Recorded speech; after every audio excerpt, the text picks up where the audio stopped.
হঠাৎ একই দুর্ঘটনা। এই জায়গাটিতে প্রতিনিয়তই এমন ঘটনা ঘটেই চলেছে। বলছিলাম আমাদের টাঙ্গাইল জেলার দেলদুয়ার থানার আমাদের ডুবেল গ্রামের একমাত্র মূল রাস্তার এই মোড়ের কথা। আগাছা জঙ্গলে ঘেরা ঝুঁকিপূর্ণ এই মোড়টি পরিষ্কার করে কিভাবে দুর্ঘটনার হাত থেকে বাঁচালাম সেটাই থাকবে আজকের ভিডিওতে। হ্যালো এভরিওয়ান, আসসালামু আলাইকুম। তো আমরা সকালবেলায় উঠে 9টার মধ্যে বের হয়ে পড়ি, কারণ আমাদের আগে থেকেই প্ল্যান করা ছিল শুক্রবার দিন সকালবেলা আমাদের ডুবেল গ্রামের মূল রাস্তার ব্রিজের পারের এই ঝুঁকিপূর্ণ মোড়টি আমরা পরিষ্কার করব। প্ল্যান অনুযায়ী হাঁটতে হাঁটতে সকালবেলায় সেইখানে চলে আসি। এসে দেখি জায়গাটি জঙ্গলে একদম ছেয়ে রয়েছে। এরপর আশেপাশের মানুষদের কাছে জিজ্ঞাসা করে জানতে পারি যে জায়গার মালিক কিছু বলবে কিনা, এমনকি এখানে যে আগাছা রয়েছে তার মধ্যে কয়েকটি খেজুর গাছ রয়েছে, সেগুলো কি মালিক বুনে দিয়েছে নাকি এমনি এমনি হয়েছে, আর সেগুলো কি কেটে ফেলা যাবে নাকি। তাদের কাছে সবকিছু শুনে জানতে পারি এই গাছগুলো আগাছা হয়ে বেড়ে উঠেছে। আমরা পরিষ্কার করা শুরু করার আগেই এর মধ্যে একটি দুর্ঘটনার কবলে পড়তে যাচ্ছিলাম আমরা। আমাদের জনি কাকা এখানে জঙ্গল পরিষ্কার করার জন্য বাইক নিয়ে আসার সময় প্রায় অটোর সাথে একদম লেগে গিয়েছিল।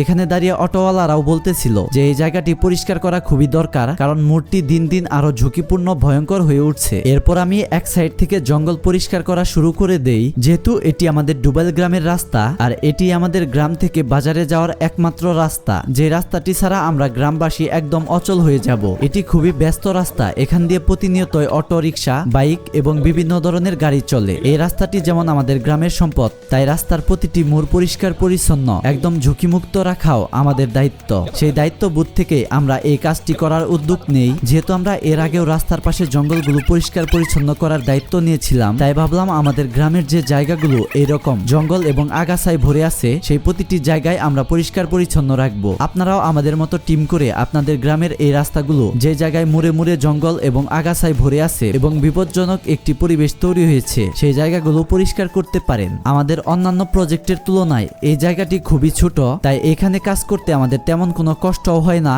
এবং সময়ও খুবই কম লাগে। তারপরেও আমরা আমাদের টিমে যে কয়জন লোকই আছে, যদিও আমাদের টিমে আজকে লোক অনেক কম, তবুও এক এক সময় এক একজন এই জঙ্গলগুলো কাটার কাজ করি, কারণ আমাদের কারোরই একার পক্ষে এই জঙ্গলগুলো পরিষ্কার করা সম্ভব নয়। তাই আমরা টিম বানিয়ে এক এক সময় এক একজন কাজ করতেছি এবং এক একজন ক্যামেরা ধরতেছি। বেশ কিছুক্ষণ কাজ করার পর আমাদের মোটামুটি কাজ প্রায় শেষের দিকে। এখানে আমরা কিছুক্ষণ রেস্ট নিয়ে আবারও কাজ শুরু করে দেই। অল্প কিছুক্ষণের মধ্যে আমাদের আগাছা এবং জঙ্গল কাটা শেষ হয়ে যায়। এরপর শুধু বাকি রয়েছে এই আগাছা জঙ্গলগুলো রাস্তার পাশ থেকে দূরে নিয়ে ফেলে দেওয়া। তবে আমাদের এই কাজগুলো সহজ করে দেয় এই মোড়ের আশেপাশের সকল চাচিরা। তারা যেমন আমাদের কাজগুলোর প্রশংসা করতেছিল, তেমনি এই আগাছা জঙ্গলগুলো তাদের বাড়িতে নিয়ে যায় যাতে পরবর্তীতে ছাগলকে খাওয়াতে পারে, এমনকি খড়িজাবা বানাতে পারে। আর আমরা কাজগুলো কিন্তু খুবই নিয়ম মেনেও করি। কাজ করার সময় আলাদা যে ড্রেস থাকে সেই ড্রেসও আমরা পরিধান করি অনেকেই। আমিও ড্রেসটি পরিধান করে দেখলাম আমাকে কেমন মানিয়েছে। অবশ্যই আপনারা কমেন্ট করবেন কেমন দেখা যাচ্ছে এই ড্রেসে আমাকে। আর এই জায়গার যে মালিক রয়েছে আমাদের কাকা,